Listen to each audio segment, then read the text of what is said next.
Good morning guys! Happy Saturday! Mag-adobo ako ng ulo ng pink salmon. Lalagyan ko siya ng tanglad para mabango. Ayan. Tanglad. Tapos, lagyan ko siya pero lagyan ko pa rin siya ng luya. Ayan. Para mas lalong mabango. Yun. Tapos, ilagay natin ang isda. Ayan. Pero isda na to, 'di ba? Ano 'yan, pinakuluan ko na ito. Ayan. Para mas lalong masarap.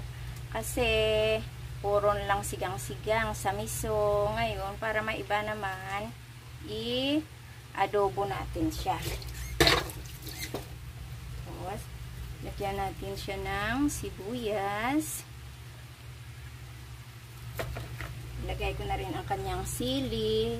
Kunti lang nilagay ko na sili ng green kasi ayaw ko naman ng sobrang maanghang. Yun.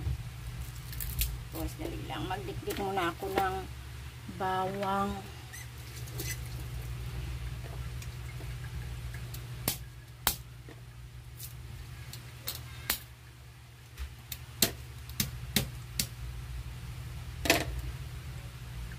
Hindi ko na tinanggalan ng balat yung bawang. Tapos, lagyan natin siya ng pamintang pino ilagay ko.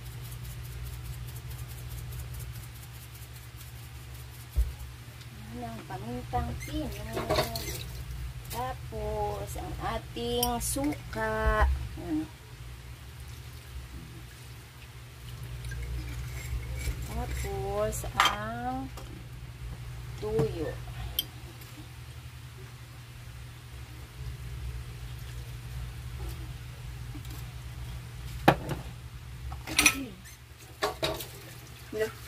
Ang adobo pala yan. Lagyan ko rin ng konting tubig para mag-absorb siya pag kumulo. Ayan. Buksan na natin ang ating kalan. Ganon.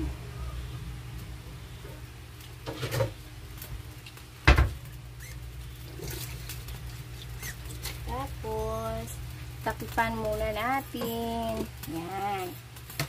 Okay. Ngayon,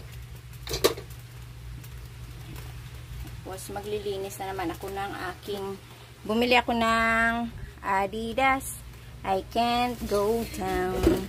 Ayan o, nakita ko kasi medyo malalaki-laki. Ngayon,